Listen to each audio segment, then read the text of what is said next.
Bill Gates was saying that in 3 years, meetings will all be hosted on the metaverse and Yeah, corporate that's meetings, right? nuts. Yeah, yeah.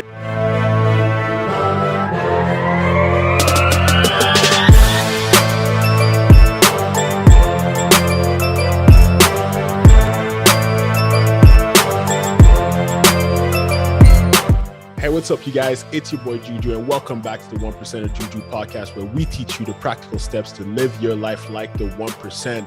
Today, you can already see the title of the episode. You can see the thumbnail, all of that. We are getting to the bottom of this, and I have a special guest on my hands. I'm really excited to have my boy, my homeboy, Jeff Fang, here to talk crypto, here to talk NFT, man. Welcome, Jeff, man, and thanks for being here. Thank you, Gigi. I appreciate being here, man. I look forward to having a good talk today about this $1 billion, billion space. This $1 billion space, exactly. In fact, it's everything anyone is talking about right now. And it's like, if you're not talking about it, it's like, why not? If you don't understand it, why not? So we're here to get to the bottom of this. So we do really appreciate you being there. The whole 1% Juju family is super thankful to having you here. But just for starters, man, tell the people who you are, what you do, how do we get to the conversation that we're having today? Yeah, no, thank you. So I think just to quickly start off, I am definitely not in technology, in the weeds of, knowing the ins and out of, coding, nor am I, a traditional investor, nor did I go to finance school. But currently I'm in technology sales. I help financial institutions build teams around them, build teams around technology, and that's how I kind of got into this space. But I've been in, kind of crypto space since I would say late 2017 when I was in Montreal in McGill. We're studying. Yeah. Two of my friends started CoinSafe. I don't know if anybody in Canada has heard of it before, but they got bought out by another company called Newton here in Toronto. But Okay. I was mostly in equities, or for layman's terms, stocks. Yeah. And then I think the biggest turning point for me by turning away from crypto in 2017 was I put a lot of money in it and I couldn't take it out because of regulation. So I thought it was a pyramid scheme. I just didn't understand it. I was young. But now, a couple of years back, I'd probably call myself, a macro alternative investor by execute on swing plays. Yeah. Okay. I like that. And we'll get more into some of the things that you mentioned. So the liquidity aspect, because that was one of my biggest concern as well. And I love some of the things that you mentioned as well, when you talked about, you not being in technology or not being in finance specifically. And just to show the people that, like, no matter what background you really have, right, like, you can really be successful in this field. But so you spoke about what got you into crypto and kind of what got you out of there, what turned you off, like what made you get back in the game now? Like how were those concerns addressed, I guess? Yeah. We were actually working together that then, June. Exactly. Yeah, I think it was early 2020. I was heavy on, I think most of the people who were in a bit of investing would know, it was inflation, high liquidity, monies to be made. A lot of kind of the colleagues I worked with, dumped a lot of money into equities. So I was really bullish on certain stocks. I missed the Tesla train, but I think when it came to August 2020, when I was looking at the PE ratio for non-finance people, price and equity ratio, literally how much price to earnings ratio, how much earnings or how much money is this company making per dollar share, right? Yeah. And it was not making sense. It was 3 digits, 4 digits. It was really not making sense. And I couldn't sleep because it was, young graduate, trying to save up money and trying to flip that bucket of money, and and then I remembered these two friends, Calvin and Justin. Big shout out to them, though. They're doing big things in this space right now. But I gave them a call. I had a 3-hour conversation with them, and they told me the advancement and the differences between 2017 and late 2020, where I went on, this is not financial advice, but I was on Newton. This is the app that I kind of call the on-ramp, where you connect it to your bank account. I set up that account within 30 minutes while on the phone with him, and I deposited $1,000 from my, TD bank account into that.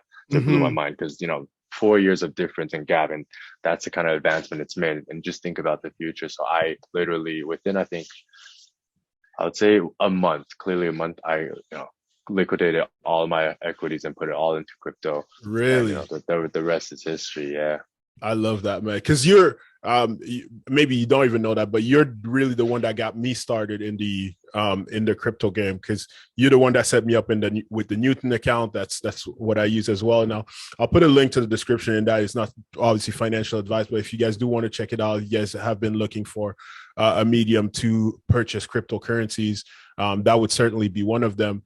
But yeah, you were definitely instrumental in getting me started with that. So the impact that Calvin and Justin will have, and it goes far beyond. And obviously, I've set up my family and people like that as well. But let's take a step back and talk about what in the world are cryptocurrencies. Like, if people want to get in it, they're like, okay, well, what is? Because I think that the more research I do is the real life utility of these things, of these coin tokens, assets.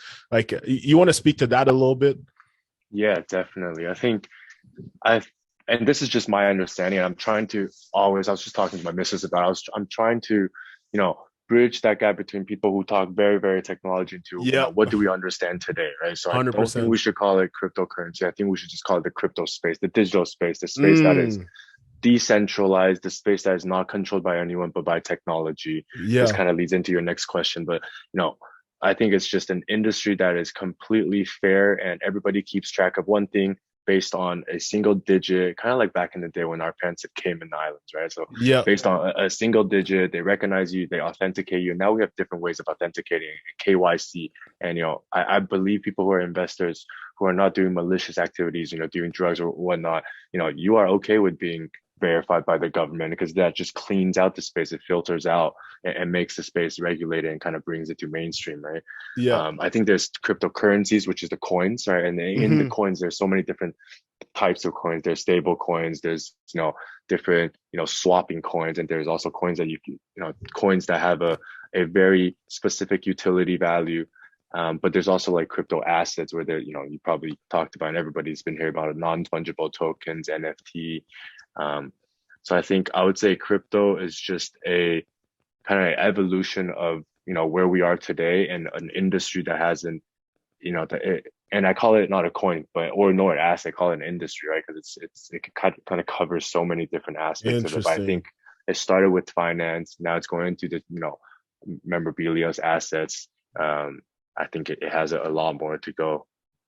Yeah, oh man, that brings me to so many questions that I feel like I have, and the viewers will have. But so you mentioned not seeing it as like an industry specifically, or seeing it as an industry and not only the coin. And I think that that's interesting, because there's that space where now it's like, okay, well, it started with Bitcoin, right? That's what we knew. That's what was kind of going crazy in 2017.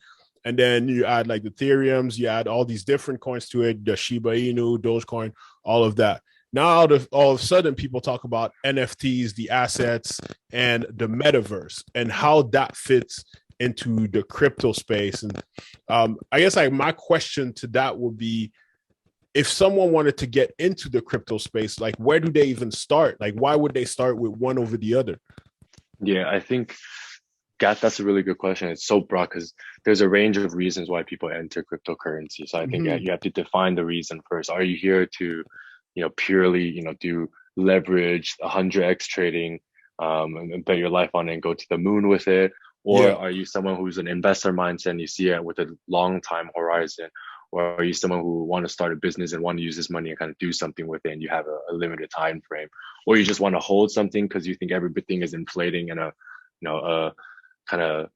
I remember I had a great analogy, which is a loaf of bread was costing, I think, $11 here in Toronto, which is crazy, right? And it grew, 13%. Dude, so is that reality? Is that like, I think it was 13%, 13%, yeah, 13.5 in the pandemic, I think, yeah. And you want to hold on to something because you and I probably all Uber Eats, and we look at the price and we're like, this is just not justifiable, right? Yeah, paying $30 for McDonald's. Yeah, so I'd rather go on, OpenSea, which is, the the Christie's or the Sotheby's of the digital world, the auction houses where you can list your stuff, buy and sell. I'd rather go on there and buy a jet ski, which within 2 weeks went from like $500 to $1,500, and my loaf of bread is still sitting there going stale, right? So I'm gonna go for that. Yeah. No, that makes perfect sense. And all that. I think that you touched on it when we started. This being said, there's this thing called the blockchain now, right? And it's out there, and we have a definition for it. And I guess like I'll put it down here, but the blockchain is defined as like a system of recording information in a way that makes it difficult or impossible to change, hack, or cheat the system. How would you define the blockchain, or give your understanding, or break that down to people? Because that's what those are some of the key terms that people kind of throw around, right, in the industry, and that maybe are confusing a lot of people and holding people back from actually jumping into it. Yeah, I think the word blockchain is super technical, right? It could be, we could even call it, remember, I think, Julian, when we were working in the tech space, I was going to say, yeah, like we have open source technology, you have people posting about half of their codes, like half of the applications that's built today are not built on the code that's new code. It's taken from another piece in here, and Microsoft shares it, right? Like so many companies share it because it only makes the space, whatever space it is, better, because you're getting more perspectives in at cost, right? So I think blockchain is really just what, I don't even understand it, but my understanding of it is just an open system of books that everybody keeps track and is verified all the time within one transaction. And if one fails because you hacked the system and you added $100 more to your wallet, or an NFT more into your wallet, then one person's going to catch it on the system, because you can't photocopy everybody's ledger, and change it, right? And think about all the conflicts, the litigations that goes on into the world, where like communication problems just because of agreements. And it's putting agreements digitally, and nobody can change it nor kind of argue over it. Yeah. Okay. So, and one thing I want to talk about is, so for this podcast, I'd always look up a ton of information. And recently, like NFT has kind of been like the big topic of conversation that I want to be a little bit more familiar about. So I found myself watching an unhealthy amount of Gary Vee videos. So not because I'm the biggest Gary Vee fan, but just because he talks about it like nonstop. And one thing that he was mentioning is that, just like you said, it's kind of open source, where everyone has access to your wallet. Like if you open your wallet right now, I mean, maybe someone can see like what kind of credit card you have, but they won't necessarily see what kind of assets you have or how much is your credit card balance. But what my understanding is like with the blockchain, I can actually see and have access to, not access to remove, but like to anybody's wallet out there, and just see what kind of assets do they own and things like that. Like if I find their wallet address, which they're complicated enough to find. Is that correct? Yeah, that's definitely correct. However, you have to be able to track everybody's wallet, and cold or hot wallet, right? They can take that asset offline and put it into a cold storage where you can see it, but you don't know which which little USB you got from the market. Yeah. Whoever bought it from whichever website. So it's definitely traceable if you really want to at the federal level. I think if you really want to get someone, but let's say, I go online, or I get my friend to buy me a cold wallet, and then I put it into a laptop. I just went to a public library downloaded my NFT that was worth a couple $1 million into it, and I put it into a bank account. They can get it, but like, it's that much more layered. But also, in the flip side is, if someone wants to copy your Monet or your whatever digital asset, that's not going to happen. So it's a risk and reward, and it's a risk that I think young people today is willing to take. I rather let everybody see everything I have and show my cards, instead of some people get to see the cards and manipulate them and some don't. Yeah. Okay. Totally. And that's what's happening right now, if you think about the banks and being in control and things like that, which is okay. That's really interesting. I found it interesting because they were talking about, I can't remember what I watched or what I read, where they were saying that a lot of small coins are coming out though, and just dropping a bunch of their coins into the wallet of, let's say, who was the founder of Ethereum again? Vitalik something. Vitalik, yeah. So they were dropping some of their coins into Vitalik, and then be like, oh look, Vitaly believes in our coin so much, he just bought some. He got a bunch of them in his wallet because you can have access to people if you find their wallet address, which is kind of nuts. But one thing that was that you mentioned that brought up another question that wasn't on there, like when you think about the future and the outlook of this, right? Now I think it's El Salvador who's the first country to like consider Bitcoin an actual way of trading money.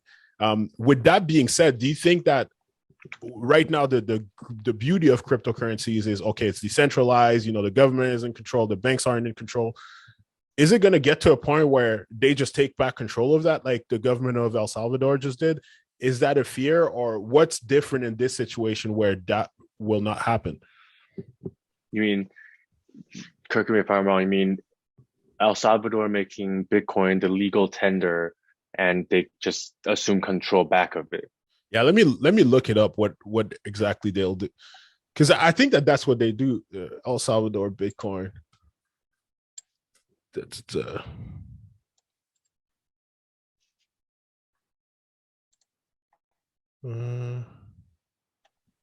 El Salvador preparing 20 bills to provide legal framework to Bitcoin bonds. So yeah, so it's just become another government currency once again. Like, do you think that there's a chance that becomes a thing? And with it being decentralized, is there a difference there, or is it just going to become just another coin? Different. Yeah, I think that's a great question. That's the biggest argument, right? I think Bitcoin was founded or created in 2009 after the general financial crisis. Yep. It hasn't been hacked once. It has a couple forks, which was I think it was in the beginning phases where the transaction volumes just couldn't hold, but I think that's all safe. When more miners and more machines processing, miners are just machines processing each transaction, right? So when more miners are out there, more infrastructure are built because there's more incentive to do that. But I do not believe that a country who adopts it as legal tender, they have to buy it themselves too. So they got to go on the network and buy it. And because there's so many miners, they can't. How are they going to, in our layman's term, how are we going to bribe every miner in the whole world, which whole miner, amateur miners to professional miners as well, that I'm going to make it 22 million Bitcoin instead of 21 million Bitcoin? Yeah. So I think, maybe we could be splitting the Bitcoin because now it's one Bitcoin. They might be calling it one Satoshi, which is like, I think, a million little Bitcoins, right? Yeah. That might happen, but that's like, you just get people who have the majority of Bitcoins to vote. So it's a very fair system. If you have a Bitcoin, let's say you have one Satoshi, you have one vote, right? Just like a company, right? If you have one stock, you have one vote. But there's a lot more that goes on behind that. Yeah. And what do you think? I feel like all these questions. So for those people who are listening, like I sent Jeff a bunch of questions, and like right now we're completely off script. We're losing control, but we're gonna get to the bottom of this. But so we've seen, obviously, we've been following this space closely. A lot of people, I think about a lot of professional athletes such as Odell Beckham Jr. just decided to take his whole paycheck from the Los Angeles Rams in Bitcoin. A lot of other athletes are doing that. There's some entertainers, rappers that are doing the same with their record deals and things of that nature. What is the advantage of doing that versus just getting paid and buying Bitcoin? So I think the biggest thing we totally and is not talked about enough is the hype and network effect, right? People probably 20, 15 years ago talked about social media not being a thing, but social media is everything today, right? Like, data points can be made on likes, can be made on views, can be made on how long they stop on each video. And so I think hype is definitely the biggest thing. Network effect is definitely the biggest thing. If you hold Bitcoin and someone's so famous and recognized in the world, they create the network effect. It is a pyramid scheme, but a lot of pyramid schemes don't have a backing, but this has a technology backing that's been proven since 2009. So I think not all pyramid schemes are bad, right? And people are pushed to an extreme of a pyramid scheme because their current existing system doesn't work, and they're it's always that threshold of risk and whether I want to try it or not. But we're pushed so far ahead that we're willing to try anything to not have that loaf of bread be $13, $11, whatever it is, right? Yeah. Okay. Before we move forward, like without giving necessarily financial advice, you guys are free to do whatever you want. But like, what are some of your favorite like coins right now that like you're, I guess, bullish on, or that you really believe in for the future? Yeah, I think if you're just someone getting into crypto, just do the main coins, right? The big Mm-hmm. ones, the Bitcoin, the Ethereum. But once you get into layer two, layer three, and you understand, what is Bitcoin and what can you associate Bitcoin to a physical object or physical asset, then you understand kind of the growth ratio behind it, right? And if you Mm-hmm. understand Ethereum, you'll know. And currently, how I would call it, I don't know if it's right because I don't search these things up. I call it Ethereum like the digital USD, right? USD is the world trade currency. It's known, right? Yeah. Before the pounds, before gold, Yep. It is. Dutch. Mm-hmm. So I think everything is denominated off that. There's Solana, which is coming up to denominate, but like USD, there's RMB, there's CAD, there's whatever currency there's out there, right? Just Yep. a different one and which one people want to hold on to the most. So I think Ethereum is definitely really, I'm really bullish just because of the utility behind it, but I'm not saying there won't be other powerful currencies coming up. Another one, I think Solana is really good. It's the transaction volume, the kind of the technology behind it proves itself. The data point shows it. Yep. It kind of operates exactly like Ethereum. It's just like a CAD and a USD, right? Mm-hmm.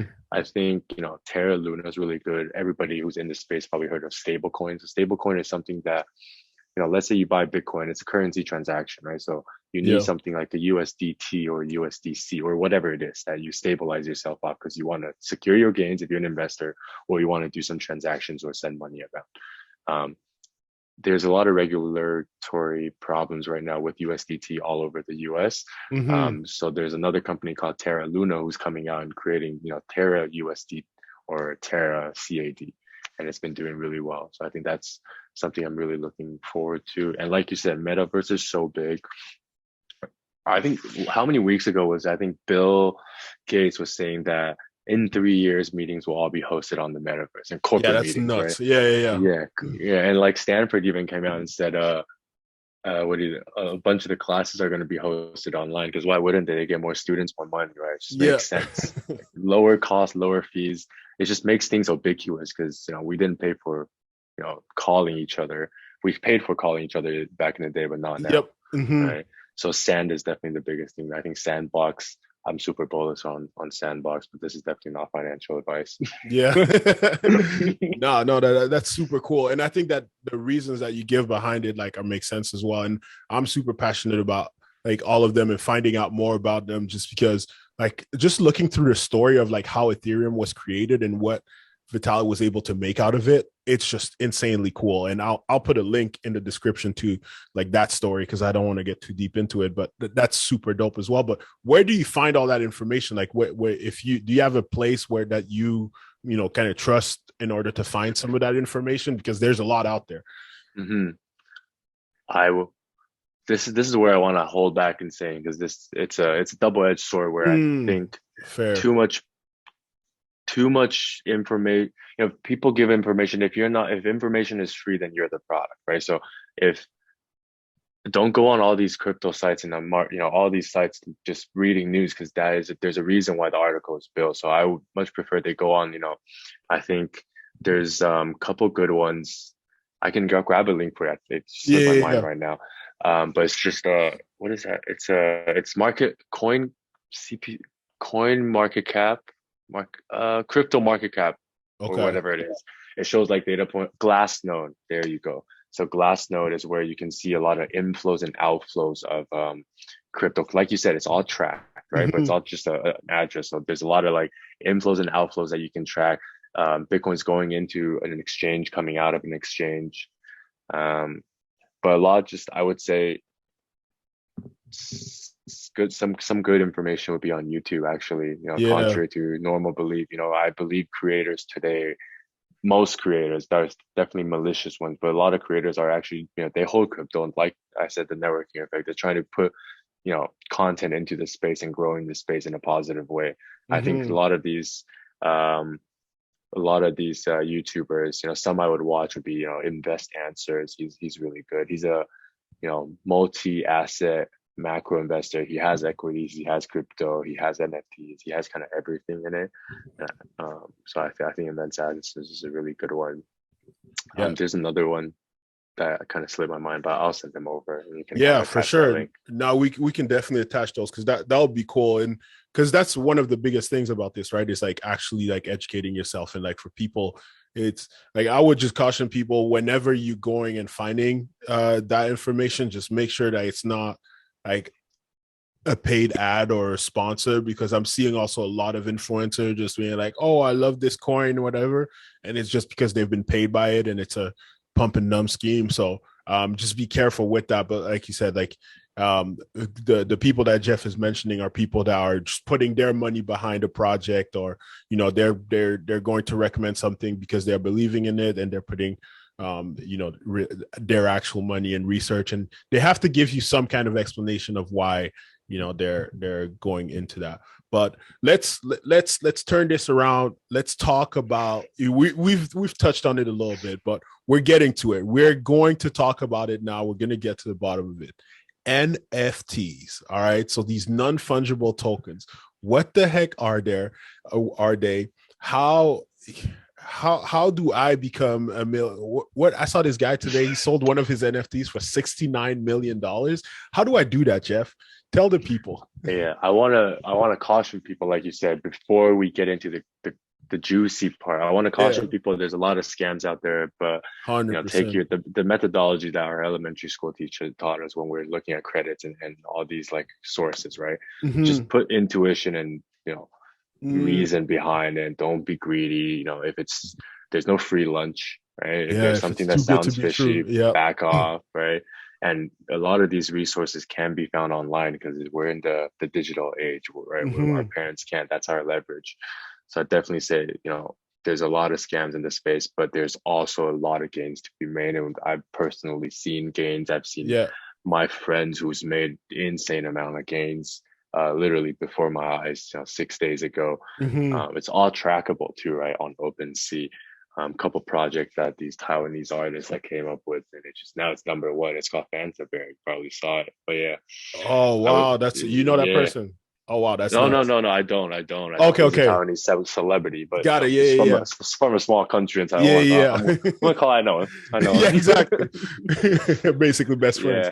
Yeah. But I think NFT is a space that it operates on the Ethereum network. Mm-hmm. Which Solana, like we discussed, Solana has their own NFT. It's just different network, but it operates on its own network, and it converts a crypto coin into something that's, instead of having 21 million cryptocurrency, they say this coin is the only one in the world, one of one.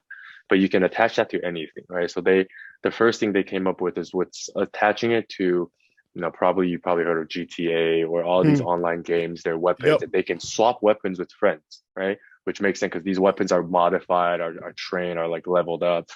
But then the next one was royalties. Like you probably heard Gary Vee, why are celebrities selling tickets and then letting aftermarket, secondary market sell it, take the gains and then move on? Why are sneakerheads, all of these, everything, right? Like they just attach value to something and then they sell it and they take a percentage of royalty because it's written into the contract that says whatever sale that happens after the initial sale. Let's say, Julian, you sell it to me, I sell it back, and you sell it back to me again. Mm-hmm. They would make three times that royalty. 3 times, yeah. Right, it's crazy. And they set that, let's say 6%. Then let's say Drake creates it his own, and he says all my albums have to be bought on that, whatever it is. And every ticket resale, every album that's reselled, whatever it is, Meek Mill just said that. Yeah, exactly. Sure Meek Mill just said that like his next album, you're gonna need to be on the Metaverse to listen to it or something like that. Yeah, it's actually nuts. Yeah. And now you have, there's so many creative ways. And then Sandbox, what we're talking about, they created an environment which is one of the metaverse. And people are like, what if Facebook created a metaverse? Well, metaverse just connects to each other. We have planes that fly from Taiwan or to Canada, to New York, same thing, right? To connect different metaverses together. But they're selling pieces of land on the metaverse and then creating that piece of land, that exact coordinate into an NFT that you and I can trade with now. And then let's say our avatar goes into that NFT and it's right next to, the Toronto Scotiabank Stadium. So it's prime condo value, whatever. And you can Yeah. put an ad there, or you can, let's say, open up a tax consulting service, a crypto tax consulting service there. And everybody who's young, who made a lot of money, who doesn't know anything about tax, but need to pay them, don't know where to get lawyers. They walk into Metaverse and there's a store that says tax or crypto tax consulting. Or you and I, you're traveling to somewhere and we want to watch Formula One, but obviously watching it live is the best, right? But second best, if you're in another country and we're best friends and we love Formula One, want to have a beer on a weekend in the lockdown, that's where I'm going to go. It's the second best, right? We're not going to say that. I don't think Metaverse is going to replace physical. I hope it doesn't. But I think it kind of complements it, makes life a bit more interesting, right? Why do people buy Rolexes in the back of the day? 100%. Yeah. Like, why are they so valuable? Like, it's they technically just a piece of metal. That's very interesting. And because my question is still, and I guess you kind of answered it, but it's still what makes them so valuable. Because if you think about, when I think about real estate, right? And I mean, I've always been a lover of real estate, and I love what is happening in the metaverse, and I love what's happening in the crypto space. But what makes a piece of real estate so valuable is that it's a physical, right? It's there. You can touch it. You can build on it. You can do all these crazy things. You can do whatever you want. There, you can live in it, right? Like that has almost infinite value. You can open a storefront where you can sell to customers. What makes these things in the metaverse so valuable? Like how are these NFTs so valuable? And like, what puts value to that? Yeah, I think in terms of, we can split it to two. Lands on Metaverse, why are they valuable? I think it's the same kind of idea behind physical land, but it's just it might not be valuable for you and me, but we can see as an investor mindset and be like, in 5 years I know it will appreciate, so I want it. But some people might be collating these land to sell it as a premium land because they bulked it up to a big one to sell it to, let's say Tesla wants to make a virtual showroom. It's all written in the contract, so Tesla can't be bribing anybody behind the doors to create a piece for him, right? So he has to go and actually buy them. That's where the kind of the fair play, the fairness of the technology world comes in, right? And in terms of, a lot of these getting rich off arts of crypto is just how are we valuing a piece of art, and how is this piece of art, maybe $1 million a year ago and now $100 million, like what happened in between, right? Yeah. So it's just the exact same thing where it is a technology where it's a limited amount. They say there's only 500 or 10,000 pieces, and they also attach a utility value to it. I think it really accelerated in the pandemic era where we can't see each other. And, you actually don't like hanging out with your colleagues sometimes. You found out that you don't need to be forced to hang out with people you don't like to hang out with, but you want to hang out with people that you have like-mindedness, right? So people who would buy a Rolex, if they all get together in a room, I bet you they would not have much conflict. They all like Rolex, right? If everybody who likes Ferraris get into a room, they're the best friends. So let's just categorize it and do that kind of thing again. So they, there's something called Bored Ape Yacht Club everybody's been hearing about. You buy an NFT and then you automatically get a lot of merchandise, which looks super cool, designed by really cool people. You get concerts, you get party invites to a yacht party. I think they just did one late last year in New York, where everybody you meet are like-minded crypto people. You don't have to explain yourself to the next person. You're talking about something else. You're talking about maybe your idea in crypto space instead of persuading them to even understand what Bitcoin is. For sure. No, that makes perfect sense. And when we touched on this whole decentralized idea, right? Like, what exactly does that mean for the people that don't understand like what being decentralized may be? Yeah, I think being decentralized is for people who are probably in the banking era, that's been around banking, the distributed area, the Java age, the area, the open source age, the age where I can let you, I can let you look at what I have, my cards, and then we can build the cards better and create better things. So I think if you look at distributed or decentralized, it's just no one party institution for today's world. No one person gets to hold information, assets, or everything about an asset or something altogether. But it is trusted to everybody that's in the space, and everybody who's in the space gets to vote on it, whether to to pass something or not, whether to take a next action or not. So that's just decentralized. I think it's just the ultimate pureness of just. Yeah. And I mean, I want to talk about like the downside of this, because, you know, not to be a Debbie Downer about this, but what that also means is that no one's really in control, right? Because like when it comes to, like, let's say the stock market, I can't just be, okay, well, I'm going to sell 1% of Juju stock to a bunch of people, price it at whatever I want, because, right, there's the SEC, right? Like it wouldn't be able to make it on the New York Stock Exchange or on the Toronto Stock Exchange, and things of that nature. But with these things, and the reason why I think it was something like 98% of these NFT projects will fail, and same thing with these coins that are coming out, is because everyone can come out and just say like, well, I'm coming out with a crypto coin or with a cryptocurrency, or I'm building an NFT project and sell it for whatever and price it wherever and just take it out. So what are the downsides, and how do you see the outlook on people protecting themselves against that? I think there's a saying that all NFTs are going to be, or majority of them are going to be gone within 5 or 6 years. I think that I don't want to doubt that, because I think a lot of it, like I said, we're on a macro investing, which is trend investing, and this is the right time to be in this space. Yeah. I am not going to be the fortune teller and say that all NFT projects are going to exist, but NFT as a asset class, NFT as a utility is going to exist. It might just be, let's say 200 years ago, everybody was painting, around, whatever Picasso, whatever artist's time, right?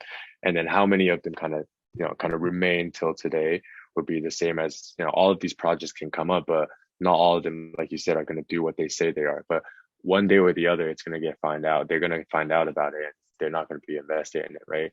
But you definitely pick the blue chip. So I think NFT, like I think we didn't really touch on, the investing in NFT is always pick the blue chips.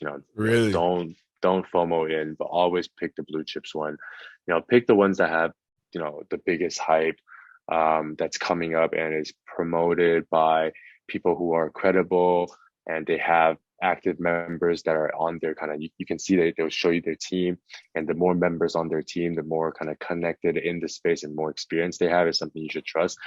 But it's all kind of at this time, all a educated bet, right? Because you are looking on the website and looking at all of these people doing all of this stuff, and you're liking it. But the biggest thing is you have to like the art first, right? Liking it, you like the utility of it, and then you buy it. But then now you have to really quickly differentiate whether are you going to be an investor, long-term investor, or are you just going to immediately sell it and take gains, right?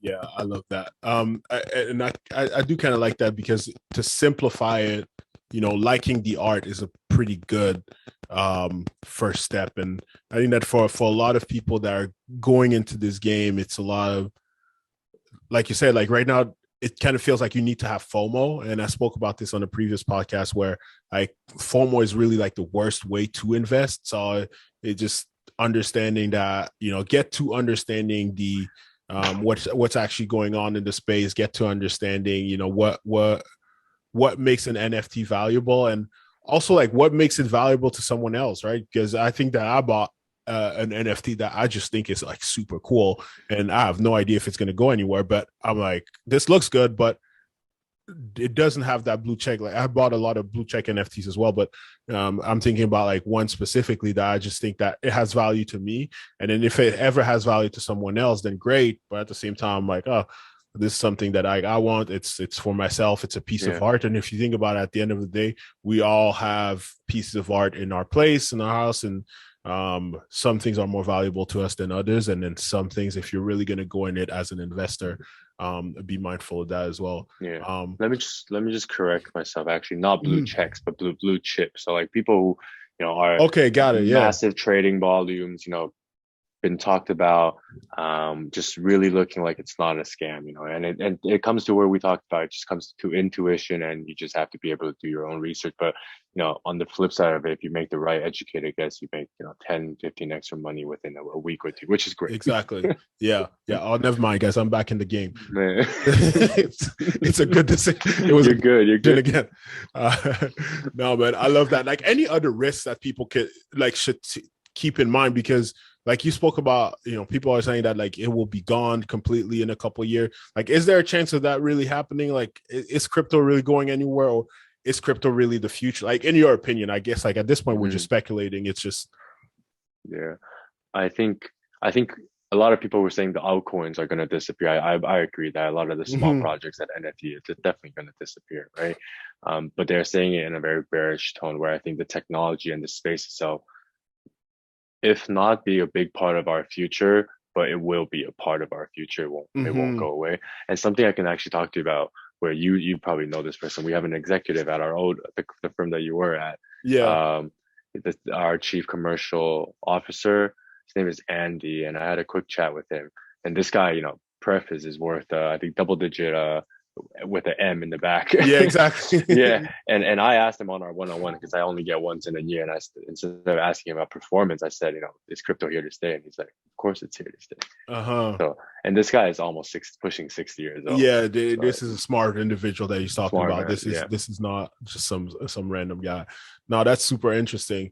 Man, this was so much knowledge, so much information, man. We appreciate you joining us. Jeff, like, where can the people find you? Like, what I know, like, getting, like, with the regulations and everything, it's been hard to, like, really for you to give proper advice to people or set certain things up. But like, where can the people find you? How can the people get in touch with you? Yeah, definitely. Super private person, but I do have a kind of a list of people we talk shop about. You can find me on a Race Voiture. It's a RACVOITURE. I used to love cars, used to be a racer, and so it's a race and car is French. Yeah, excellent. We'll link that in the description, that's for sure, and we'll obviously tag him every single time we post him on social media. But man, thank you so much for joining. Like, any last words, anything else that people should know about this space that before going into it? That Yeah, definitely have, once you've done your research and have your conviction right, you got to block out all the noise, no FOMO, but also don't leverage trade. Yeah. Awesome, man. You guys have heard it. You guys have heard the man. As always, you guys make sure you go follow Jeff, go spam his messages. He is absolutely great at what he does, and just an absolute great guy. Like I said, he's really been instrumental in getting me into the space, getting me into like doing more research about the space. And now I'm really I'm very, very, very bullish on crypto in general. As always, make sure to follow us on all social media platforms. Make sure to like, comment, subscribe, all that stuff that you guys got to do. I'm not going to remind you to do this, but make sure you go to YouTube. We are spending a lot of time growing the YouTube platform, and just hit the subscribe button on there, because we are trying to grow the platform on there. Please just go ahead and do that. Outside of that, what else do I need to shamelessly plug and sell to you guys? I don't even know. So I'm just going to hop off here. So make sure that you are doing the things today to ensure that you're 1% closer to your goal than you were yesterday. Thank you for joining, everybody, and enjoy your crypto journey. Peace. Appreciate you, man.